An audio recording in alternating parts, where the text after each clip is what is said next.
अस्सलाम वालेकुम वरहमतुल्लाहि वबरकातुहू। दोस्तों, आउं आहियां अली हसन अब्बासी। किताब आहे सिंध जी रेजाणी तारीख़ जा 6000 साल। मौज़ू तारीख़। मुसनिफ़ M.H. पंवर 1925 ईस्वी खां 2007 ईस्वी सितारा आहे इम्तियाज़। सहेड़ींदड़ ऐं सिंधीकार उमर सूमरो। छापो पहिरियों साल 2013 ईस्वी। छपाईंदड़ उमर सूमरो एकेडमी B138 ब्लाक 2 सादी टाउन कराची सिंध। किस्त 14 बाब 12। क्यानी ऐं सिंध में रेजाणी 519 खां 400 क़ब्ल मसीह।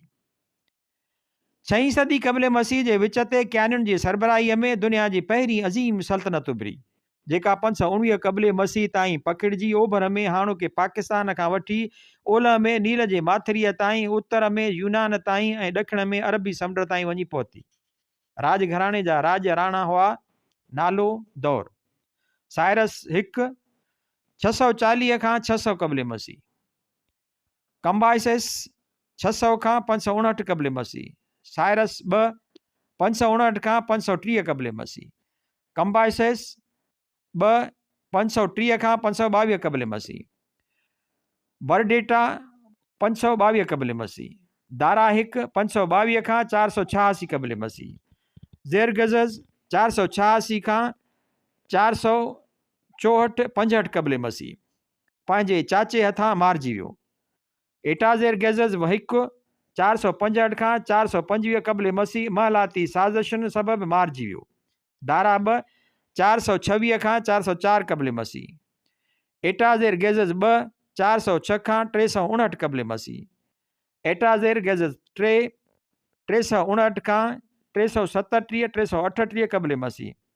आरसेस 337 38 खां 336 क़ब्ल मसीह। दारा 3 336 खां 330 क़ब्ल मसीह। सिंध दारा पहिरें 519 क़ब्ल मसीह में फ़तह कई। सल्तनत 22 सेट्रापेन सूबनि में विरायल हुई ऐं हर हिक जी सरबराही शाही घराणे जे कंहिं माण्हूअ वटि गवर्नर तौरु हुई। हाणोको पाकिस्तान 3 सूबनि में विरायल हो: गंधारा, ख़ैबर पख्तूनख्वा ऐं उत्तर पंजाब। हिंदू या सिंधु मुल्तान खां सामूंडी कंधीअ ताईं 20 सेट्रापी ऐं कच्छ ऐं गेदरोशिया हाणोके बलूचिस्तान ऐं उन जे भरवारा ईरान जा इलाइक़ा। थर, वाड़ी ऐं चूलिस्तान ते घणो करे उन्हनि जो कंट्रोल न हो, छो त उहो लाॾाऊ धनारनि जो आज़ादु इलाइक़ो हो। एटाज़ेरगज़ज़ 1 जी सरबराहीअ में सल्तनत हीणी थियणु शुरू थी ऐं सिंध थी सघे थो त 450 क़ब्ल मसीह या देर में देर 400 क़ब्ल मसीह ताईं आज़ादु थी वई हुजे। जॾहिं मिस्र पिणु आज़ादु थी, क्यानियुनि सल्तनत खे हलाइण लाइ उसूल ठाहिया। कुरड़ो इंतज़ामी कंट्रोल, वक़्फ़े वक़्फ़े सां बिना अॻुवाट ॼाण करण जे पड़ताल, शाही सेक्रेटरी या ॿुधण वारो बादशाह जा कन, जेको सलाहियल गवर्नर जे हेडक्वार्टर सां हुजे पर रिपोर्ट सिधी बादशाह खे पहुचाए। आज़ाद फ़ौज, जेका सिधी सही बादशाह आॾो जवाबदार हुजे। जासूसीअ जो निज़ाम, रहनुमा, बतियुनि जे इशारनि ऐं रस्तनि जे ॼार जो इस्तेमालु। उन्हनि समूरनि शयुनि क्यानियुनि खे सूबनि ऐं माण्हुनि ते पकी पकड़ ॾिनी। कंहिं अमीर खे या शाही घराणे में धीअ जो संग आछण बादशाह सां वफ़ादारी लेखबो हो। हिंदुस्तान में उहो दहलीअ जे सुल्ताननि ऐं मुग़लनि राज कयो, जन औरतुनि लाइ सख़्तु पर्दो राज कयो, न कि अरबनि जीअं आम तौरु सम्झियो वञे थो। उन जुग जा मुख्य फ़सुल हुआ चांवर, कणिक, फुटियूं, कमंद, तेली बिज, बाजरी, जुअर, दालियूं, अंब, ॿेर, कतल ऐं लीमे नस्ल जे मेवनि जूं कुझु जिन्सूं जेके वाधू थियो सो सदाईं ॿियनि मुल्कनि ॾांहुं उमाणियूं वेंदो हो। नीर ऐं अॾावती काठ उन जुग जा सनअती वखर हुआ। गनी कमंद जी खंड यूरोप वारनि पहिरियों भेरो पंजाब ऐं सिंध में सिकंदर जे अॻुवाणीअ में 326 खां 324 क़ब्ल मसीह में ॾिठी। उहा हितां दवा तौरु 8वीं सदी ईस्वीअ ताईं उन्हनि इलाइक़नि ॾांहुं वेंदी रही जेके क्यानियुनि कंहिं ज़माने में फ़तह कया हुआ। सिंधु वापार लाइ पिणु हिकु अहम आबी घस हो। उन मां वहंदड़ पाणी घणो घटि इलाइक़नि जो हूंदो हो। उन माल जी भेट में जेका हुआ तिब्बत ऐं संकियांग सूदो ॾखिण एशिया जे समूरनि उतरनि भाङनि ऐं वेंदे विच एशिया खां पंहिंजी छोड़ वेझो वारनि बंदरनि ताईं वहाए पहुचाईंदो हो। उर जे टी घराणे ताईं अॻु मेलोहा जे मुल्क सिंध मां काठ दरियाई देश मेसोपोटाम ॾांहुं वेंदो हो। उहो पक सां उतरी भाङे सां सिंधु रस्ते ईंदो हूंदो। सिंध परॾे ॾांहुं कपह सुट धाॻो अन्न कणिक चांवर जुअर बाजरी दालियूं ऐं तेली ॿिज नीर आरीठा मञुठ आज मसाला चमड़ो अॾावती काठ ऐं खंडु मोकिलींदी हुई। परॾे मां वणनि जा खौर लाख वग़ैरह ट्रामूं सोन ऐं उन घुराईंदी हुई। सिंध में टैक्स ढल उगाड़ीअ जो वॾो ज़रियो बनी हुई। ढलूं ॿधाइण थियल हूंदियूं हुयूं ऐं साॻी रीति स्वेट्रापियन ते रक़मूं ॿधाइण थियल हूंदियूं हुयूं जेके उन्हनि खे उगाड़े मरकज़ी ख़ज़ाने में जमो कराइणियूं हूंदियूं हुयूं। टैक्सुनि जो भार तमामु ॻरो हूंदो हो छो त सोन जे हिसाब सां सिंध 360 टैलेंट सोन भरींदी हुई। टैलेंट सोन चांदीअ ऐं ॿियनि मादनि जो पुराणो माण हो। हिकु टैलेंट अटकल 26 किलोग्राम जे बराबरि हो। मतिलबु त सिंध ते अटकल 9360 किलोग्राम या लॻभॻि 10 टन सोन ॿधाइणो हो। सिंधीकार टैक्स सिंधु हिंदू सेट्रापीअ यानी मुल्तान खां कच्छ ताईं ते मढ़ियल हुआ। उन खां सवाइ मक़ामी तौर समूरा इंतिज़ामी ऐं फ़ौजी ख़र्च बि पाण भरींदी हुई। सिंध खे हर साल 30 टन चांदी फ़ौज ऐं दरबार लाइ साल जे 4 महीननि जी रसद यानी मक़ामी गवर्नर जे 800 सानी घोड़नि ऐं 1600 घोड़नि लाइ गाह गवर्नर जे कुतनि लाइ कमु ईंदड़ साज़ो सामान लाइ 4 वॾनि ॻोठनि मां थींदड़ कमाई पिणु ॾियणा हूंदा हुआ। ऐं पछाड़ीअ में गवर्नर ऐं शाही घराणे जे हरम लाइ हर साल 500 छोकिरा कुट खसी कया वेंदा हुआ। दारा पहिरें जे दौर में सोन ऐं चांदीअ जा सिका ॾेती लेतीअ जे ज़रियनि तौरु कमु अचण आम थिया ऐं उन सां वापारी लाॻापनि में अॻु जे भेट में सवलाई पैदा थी। दारा हिकु पंहिंजे बहिरी ॿेड़े जे सिपह सालार स्काईलैक्स खे पिशावर खां हेठि सिंधु दरिया वठी समुंड ताईं ऐं उतां बलोचिस्तान जे सामूंडी कंदी वठी बहरेन अरबुस्तान उपबेट जे सामूंडी कंधीअ ऐं ॻाढ़े समुंड जे मिस्र जे उभरंदे वारे सामूंडी कंधीअ ताईं आबी गस ॻोल्हण जो कमु सौंपियो। नील खे वरी नौचो वारो फिटल वाह जी मरमत करे ॻाढ़ी समुंड सां ॻंढिणो हो।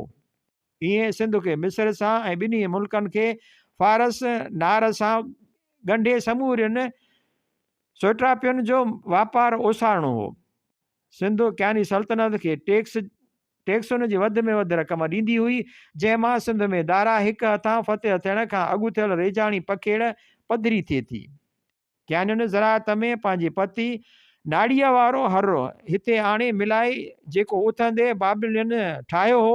बलोचिस्तान में कारेज़ूं आंदाऊं लिखत जंहिंजी सरकारी अमलदारनि खे खाता रखण लाइ ज़रूरत पवंदी आहे जो इस्तेमालु उन ई पखिड़ियल ज़राअत जो नतीजो आहे जंहिं उन्हनि खातनि रखण जी ज़रूरत पैदा कई। ख़रोश्ती अॻे ई गंधारा परगिणे में 6वीं सदीअ में उसरी चुकी हुई। ब्राह्मणी आयोटा 483 क़बल मसीह में पधरी थी। सिंध जेका मुअन जे दड़े जे 1650 क़बल मसीह में फुटण खां पोइ ॼट बणिजी चुकी हुई। तंहिंमें ॿीहर सिंधु लिखत जहिड़ी का लिखत अचणी हुई। उहा ज़राअत जे पंहिंजे उरूज वक़्तु वॾी सोभ हुई। सिंध 450 खां 400 क़बल मसीह जे विच ते क्यानी राज मां पाण आजो करायो ऐं खोड़ सारियूं नंढियूं नंढियूं बादशाहियूं ठही वयूं जीअं सिकंदर 324-325 क़बल मसीह में अची ॾिठियूं। लॻे थो त सुठे बंदोबस्त सां रेजाणी निज़ाम हलायूं पए छो त मक़दूनियुनि सां मुहाॾो हिकु उपाऊ ऐं सुखे सताबी सिंध अटकायो हो। जीअं अॻु ॼाण ॾिनी वई आहे त सिंधु गंगा पटन में रेजाणी रिथाउनि जी सार संभाल लाइ हर कौर या कसीअ ते नंढनि ॾाढनि मुड़सनि ऐं जन वाहन मंझां उहे कोरूं निकितियूं थिए तन जी सार संभाल लाइ थोरो वॾनि ॾाढनि मुड़सनि ऐं बादशाहनि जो हुजणु ज़रूरी हो। बादशाह जो इख़्तियार कंहिं मुमकिन रेजाणी एके जे लॻभॻि समूरनि वाहन ते हूंदो हो। सिंध जूं जेके लॻभॻि बादशाहियूं सिकंदर ॾिठियूं से रेजाणी एके वारे हिन सिरिश्ते में बिल्कुलु ठहकी थिए आयूं। जीअं त दरिया रखी रखी वहकरा मटाईंदो रहंदो हो, सो रेजाणी एका मटबा रहंदा हुआ ऐं बादशाहनि जा दंग बि मटबा रहंदा हुआ। नक्शे नंबर 11 326 खां 324 क़बले मसीह ते अखि विझण सां चिट्टो ॾिसण में ईंदो त सिंधु दरिया जे ओभर पर कोट ॾिजीअ खां मथे वारो इलाइक़ो रोहिड़ी ऐं घोटकी सब डिविज़नूं हिकिड़ो रेजाणी एको हूंदो। नंबर 2 सिंधु दरिया में संदसि उलहंदे छाड़ जे विच ते ॿेट रूप वारो इलाइक़ो ॿियो रेजाणी एको थी सघियो थे। नंबर 3 सिंधुअ जे उलहंदे छाड़ खां उलह पासे वारो इलाइक़ो टियों रेजाणी एको हूंदो। 4 सिंधुअ जूं 2 वॾियूं छाड़ूं पुराण ऐं कलरी 2 ॿिया रेजाणी एका हुआ। नक्शो नंबर 10 519 क़बले मसीह खां 1524 ईस्वी क्यानियुनि मखदूनियुनि बाख्तरियुनि सिथियुनि पार्थियुनि कुशाननि ऐं अरगूननि जा विच एशिया मां अफ़गानिस्तान रस्ते सिंध ते काइण जा घस। नोट रुगो अरबनि जा घस हिननि खां मट हुआ। जन मकरान वारी सामूंडी कंदीअ ऐं समुंड रस्ते काहूं कयूं दहलीअ जा हुकुमरान सिंध लाइ दहली मुल्तान घस वठंदा हुआ। सिंध ते दहलीअ मां का सिर्फ़ु तॾहिं थी सघंदी हुई जॾहिं उन्हनि हुकुमराननि जो मुल्तान ऐं बहावलपुर परगि॒णनि ते पूरो कंट्रोल हुजे। अहिड़ियुनि काहुनि जे नतीजे में रुगो थोरे अरसे लाइ सिंध ते कंट्रोल थी सघियो। उन सूरत हाल खे मुंहुं ॾियण लाइ राय ऐं ब्राह्मणनि मुल्तान ते कब्ज़ो कयो। अरबनि बि साॻियो कमु कयो। महमूद गज़नवी ऐं मोहम्मद तुगलक सिंध ते ऋणकच्छ रस्ते काहूं कयूं छो त उन्हनि वटि ॿी का वाट ई न हुई। 450 खां 600 ईस्वीअ जे विच ते सख़्तु ॾुकार वारनि हालतुनि हेठि क्यानियुनि दुनिया जी पहिरीं वॾी सल्तनत ॾी, जंहिंमें 3 क़दीम तहज़ीबूं नील फरात ऐं सिंधु शामिल हुयूं। हिननि 3 इलाइक़नि वाधू अन थे उपायो जंहिंसां विच एशिया जी वॾी पखेड़ रखंदड़ ठूठ इलाइक़नि जे माण्हुनि जो पेट पलिजी सघियो थे। क्यानियुनि ऐं उन्हनि खां पोइ अचण वारनि विच एशियायुनि जहिड़ोक बाख्तरी यूनानियुनि सिथियुनि पार्थियुनि ऐं कुशाननि ज़रई उपत खे हिमथायो पर ॻरा टैक्स लागू कयाऊं। सल्तनत टैक्सुनि जे बार हेठि अटकल 1 सदी अंदर ई ढही पई। कीअं बि पर दुनिया खे पहिरीं अज़ीम इंतज़ामी जोड़जक ॾेई विया जेका अॻिते वारनि जे तजुर्बनि जो बुनियादु बणी। तस्वीरूं ब्लैक एंड वाइट, आरामी ख़ुरोशती लिखतूं ऐं सुंबे छापियल सिक्का, अशोक जे आरामी पुराणी सामी नस्ल जी ॿोली उकर पुलदरोनता अफ़गानिस्तान, हिंदी सुंबे छापियल सिक्का मुंहनि जी दड़े लिखत खां मुतासिर। मुनेदर जी ख़रोशती उकर 175 क़बले मसीह बाजोड़ ख़ैबर पख्तूनख्वा ख़रोशती थी सघे थो सिंध में बि आम हलंदी हुजे। ब्लैक एंड वाइट तस्वीरूं क्यानी दरबार ऐं यादगार। बादशाह दारा परसिपोलिस में पंहिंजी शाही महल में मीडिया जे हिक आला अमलदार जो आदरभाव कंदे ॾेखारियल 500 क़बले मसीह। मथे नक्शे रुस्तम वटि सासानी कोरी उभारियल टकरी शाहपुर 241 खां 272 ईस्वीअ जे 2 रूमी बादशाहनि मथां सोभ जी तस्वीर सां। हेठि नक्शे रुस्तम वटि सासानी कोरे उभारियल टकरी बहराम 276 खां 293 ईस्वीअ जे हिकु घोड़े सवार जंग ॾेखारींदड़। दारा 1 जो टकरीअ जे कोरियल मक़बरो परसेपोलिस ईरानियुनि जो सुठियूं शयूं चूंडे कढण वारो उसूल ईरानियुनि पंहिंजी मफ़्तू महकूमनि जूं अॾावती ॾांव वारियूं रिवायतूं कमु आणींदे हिकु बेबाक सुठियुनि शयुनि जो ॻोल्हाऊ अंदाज़ जोड़ियो। ठुलनि वारो दीवान आम मीडिया उलहंदे ईरान तां खयाऊं उभारी करण मेसोपोटाम तां पथर जे कम वारियूं टेक्निकूं यूनानी दरवाज़े ॾांहुं वञण वारा रस्ता, मिस्री ऐं पहाड़, कोरियल मक़बरा, जाबिलू, योरारतो, हाणोकी तुर्की ऐं आर्मीनिया जे दंगनि ते तां ईरानी हाकिम दारा पहिरिएं 522 खां 486 क़बले मसीह जो पहाड़, कोरियल मक़बरो प्रोसिपोलिस में ईरानी राजधानीअ वारे महल जे हिक मोहाड़ीअ खे ताज़ो तवानू करे थो। बस्तनि में कोरे उभारियल दारा जी मुंडी। पुराणी पोशाक, प्रोसिपोलिस ईरान में हिक रस्मी ॾाकण ते कोरे उभारियल पत्थर मथनि चिटियल माण्हुनि जी पोशाक में फ़र्क़ु ज़रिए वसी ईरानी सल्तनत 550 खां 331 क़बले मसीह जी माहौलियाती अनेकता पधरी कनि था। कोसन मैदानी इलाइक़नि वारा घिरघिला ऐं ड्रिघा चोगा पाइनि था, जॾहिं त थधनि जबलनि जा घोड़े सवार पाजामा, कुर्ता ऐं गिलाफ पाइनि था। तफ़सीली कोरे उभारियल पत्थर, परसेपोलिस ईरान 519 क़बले मसीह। बाब 13 सिकंदर हथां सिंध फतेह थियण ऐं रेजाणी 326 खां 325 क़बले मसीह। 356 क़बले मसीह में ॼावल सिकंदर 336 क़बले मसीह में पंहिंजे पीउ जे मरण खां पोइ मक़दूनिया जो बादशाह बणियो। संदसि पीउ सिपाहियुनि जो हिकु कॾहिं बि न हाराईंदड़ या अजीत दस्तो तयारु कयो हो, जंहिंमें सिकंदर वधीक सुधारो आंदो। उहो दस्तो हमिलो ऐं बचाव गॾु गॾु करण जी सिख्या वरितल फ़ौजियुनि ते ॿधल हो। ज़िरहबंद सिपाही मथे खां पेर जे आङूठे ताईं रुक सां ढकियल हूंदो हो ऐं संदसि कद बुत मुताबिक़ ठहियल हिकु ढाल संदसि बचाव कंदी हुई। जॾहिं को घोड़ सवार दस्तो मथनि हलां कंदो हो त सिपाही कतार ठाहे ढालनि जी हिकु भित ठाहे छॾींदा हुआ ऐं जीअं ई घोड़ सवार वेझा ईंदा हुआ त उहे तकड़ में हिक ॿिए पुठियां वञी घोड़ सवारनि खे विचां टपी वञणु ॾींदा हुआ ऐं जीअं ई उहो टपंदो हो त ही पोइ ते मुड़ी मथसि ऐं घोड़े जे पुठीअ ते ड्रिघी भाल सां वार करे उते ई मारे रखंदा हुअसि। अहिड़ी रीति ज़िरहबंद सिपाही ढाल ऐं भाले जे मेलाप सां ठाहियल सिपाहियुनि जो उहो दस्तो भलोड़ तरीन हथियार हो। तख़्त ते विहण खां 2 साल पोइ क्यानी लश्कर खे गिरनेकस वारी जंग में शिकस्त ॾिनाई। 333 क़बले मसीह में दारा 3 खे शिकस्त ॾिनाई, जेको पंहिंजा घर भाती छॾे भॼी वियो, जंहिंसां सिकंदर सुठो वर्ताउ कयो। 332 खां 331 क़बले मसीह में मिस्र ते कब्ज़ो कयाई। 331 क़बले मसीह में दारा 3 खे पुराणी नैनवा वेझो गोगा मेला वारी जंग में आख़िरी शिकस्त ॾिनाई। दारा पंहिंजे ई माण्हुनि हथां मारिजी वियो। सिकंदर पोइ बाबल ते चढ़ाई कई, तंहिंखां पोइ सोसाती काह करे फतेह करे ऐं बाहि ॾेई साड़ियाई, जितां खेसि क्यानियुनि जो 2.5 सदियुनि खां वधीक अरसे में मिलियल ख़ज़ानो हथायो।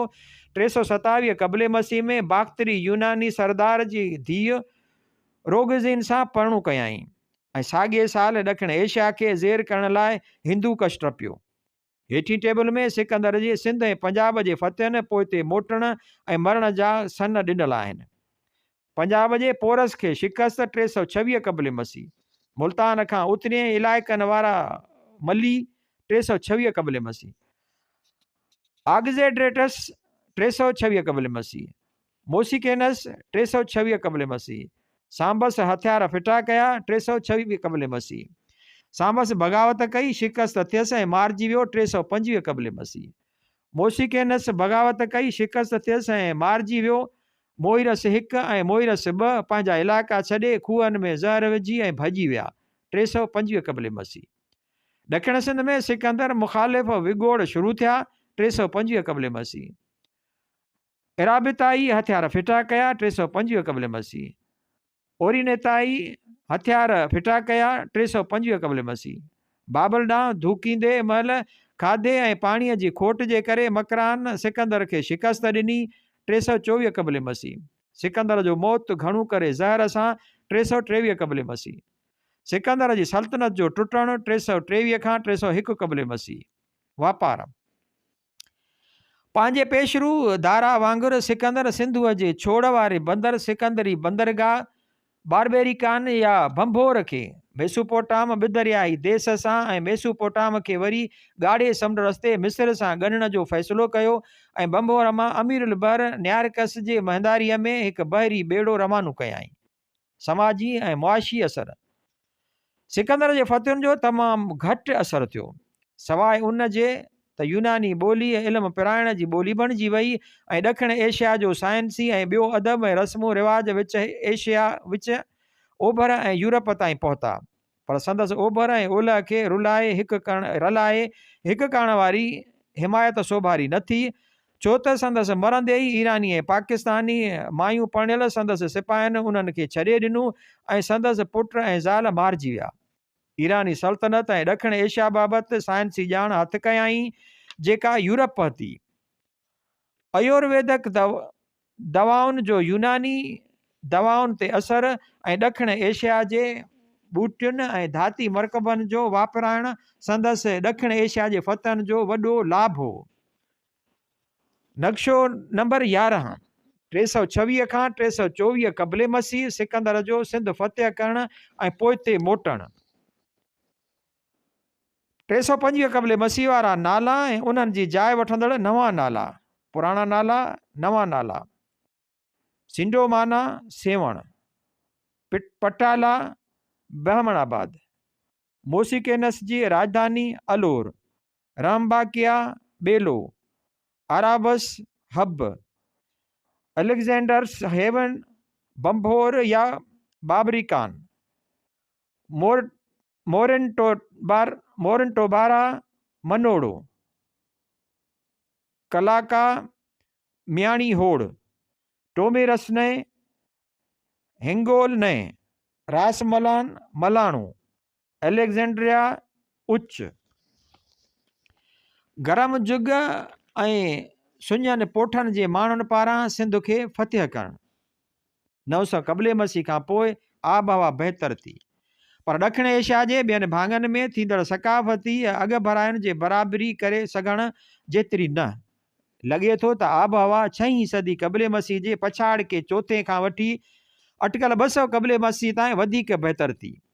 हीउ उहो जुग हो जॾहिं सिंध जेका मुल्तान ताईं पखिड़ियल हुई सुखी सताबी थी ऐं क्यानियुनि हथां फ़तह थी, जिन खे ॻरा टैक्स भरे ॾिनाई, पर उन्हनि जे राज जो 100 सालनि अंदरि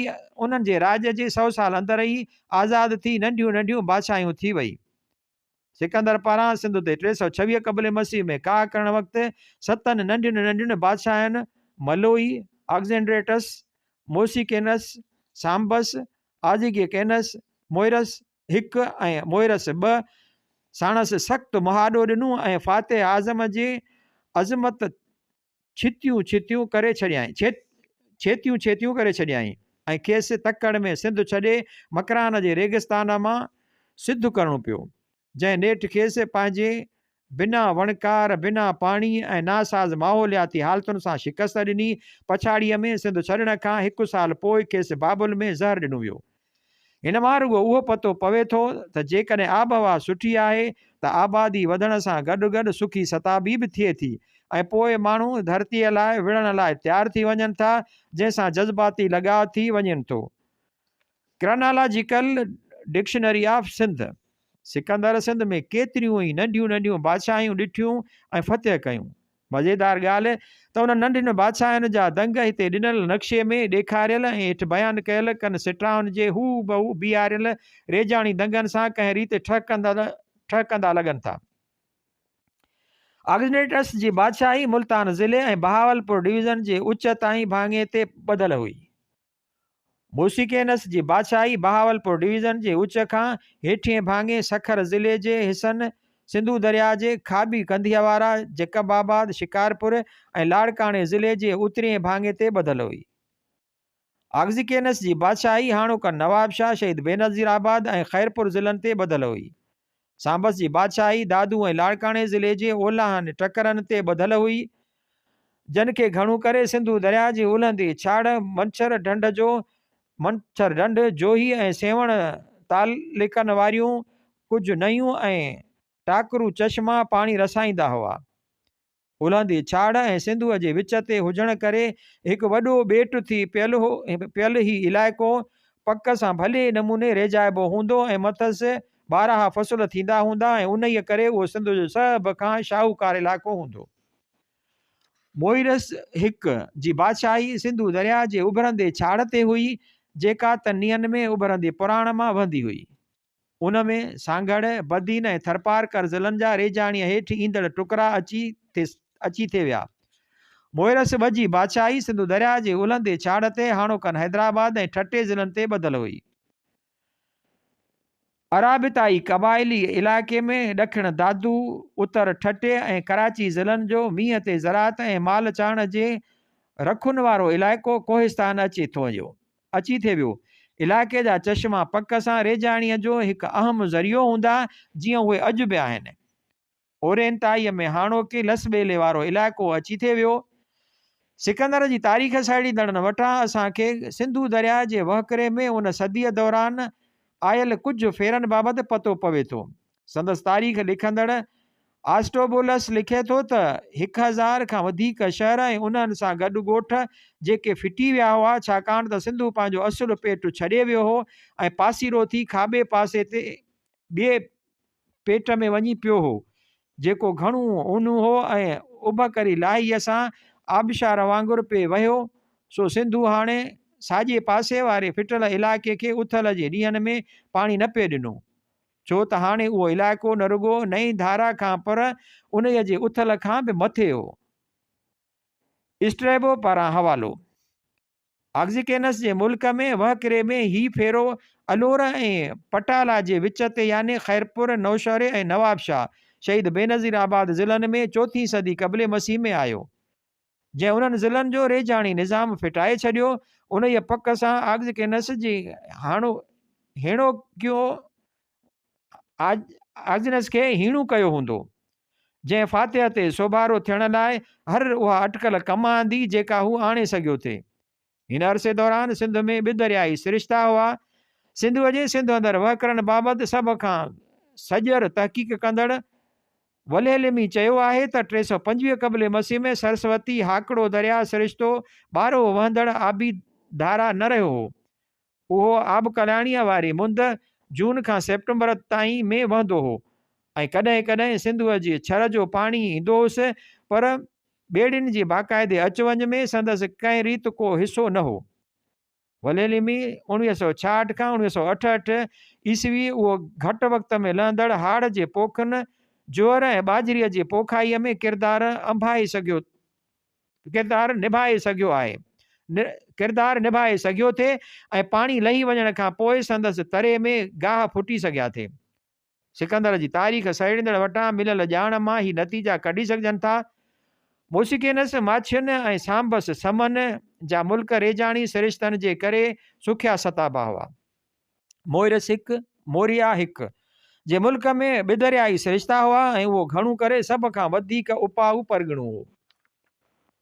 छोड़ बेटारी डेल्टा वारो मोइरस 2 जो मुल्क पिणु चङी आबादीअ वारो हूंदो, छो त उते रेजाणी सां गॾोगॾु वॾे अंग में ढंढूं ऐं तरायूं हुयूं, जिन में मच्छी थींदी हुई। उते मुसाफ़िर पखींदा हुआ ऐं पाणी लही वञण खां पोइ उहे गाह फुटंदा हुआ, जिन ते माल पलबो। मुल्तान खां हेठि वारी सिंध सिकंदर आज़म पारां फ़तह कयल ॾखिण एशिया जो सभ खां सुखियो सताबो टुकड़ो हो। उन जा मुख्य कारण रेजाणी ऐं ॿ दरियाई सिरिश्ता हुआ। सिकंदर जी तारीख़ सहेड़ींदड़ वटां ऐं संदसि अमीरुल बहर न्यारकस जे रोज़नामचे मां सिंध जे 2 अहम पैदावारनि जी ॻाल्हि ॿुधण में अचे थी। सोटी कपिड़ो ऐं खंडु। कमंद जीअं त 12 बीहंदड़ फ़सुलु हो, सो पक सां मौज़ून इलाइक़नि में रेजाणी सिरिश्तनि ते थींदो हूंदो। घणो करे सिंधुअ जे उलहंदे छाड़, उलहंदो नारो, मंछर ढंढ वारे भाङे ऐं कुझु ॿियनि तरायुनि ऐं ढंढुनि जहिड़ोक मखी, फराश, कींझर, कलरी, हालेजी ऐं खोड़ सारनि ॿियनि ते जनमझां वाह मौज़ून इलाइक़नि ॾांहुं पाणी नही सघंदा हूंदा ऐं आब कल्याणीअ खे छॾे ॿी मुंद में ॿोकनि सां खजंदो हूंदो, छो त नार अञा ईजाद न थिया हुआ। ब्लैक एंड वाइट तस्वीरूं। सिकंदर घोड़े ते सवार 331 क़बले मसीह। सिकंदर आज़म जी मुंडी 330 क़बले मसीह। रिचर्ड बर्टन 1956 ईस्वीअ में film Alexander the great trunk charger. हिन सिके ते घोड़े ते सवार सिकंदर हाथीअ ते चढ़ियल 2 हिंदी जोधनि मथां हला करे रहियो आहे। सम्झो वञे थो त ही बाबिल में 323 क़ब्ल मसीह में जारी कयो वियो हो। 597 ऐं 600 सिकंदर जूं मोज़ेक तस्वीरूं पहिरीं सदी क़ब्ल मसीह।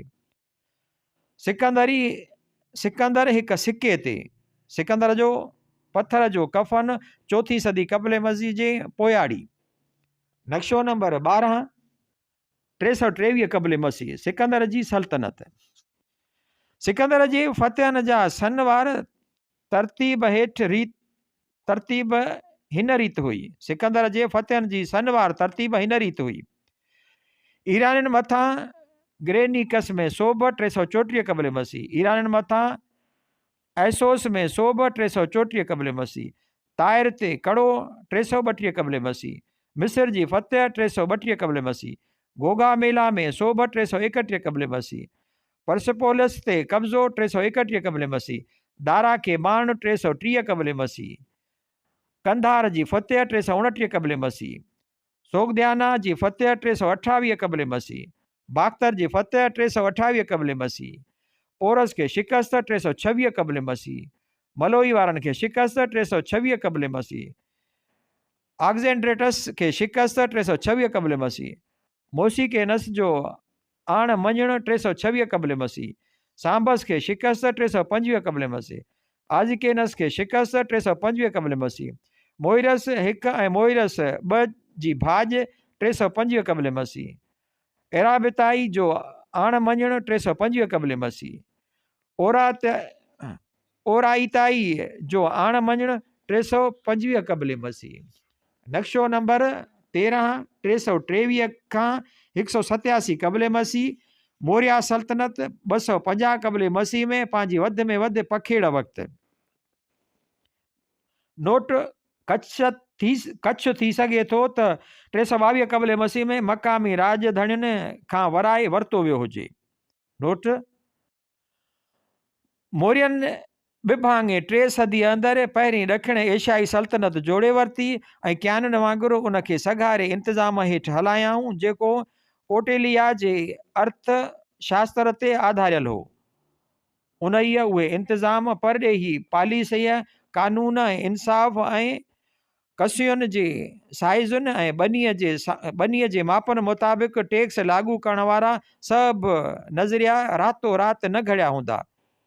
लॻे ईअं थो त हुकूमत हलाइण जूं उहे वाटूं सिंधुअ समेत आगाटियुनि तहज़ीबुनि ऐं आर्यनि जे तजुर्बा मां पिरायूं वयूं हूंदियूं। एतिरी पखेड़ वारी सल्तनत वरी अलाउद्दीन 1315, औरंगज़ेब 1717 ऐं अंग्रेज़नि 1849 ईस्वी ठाही।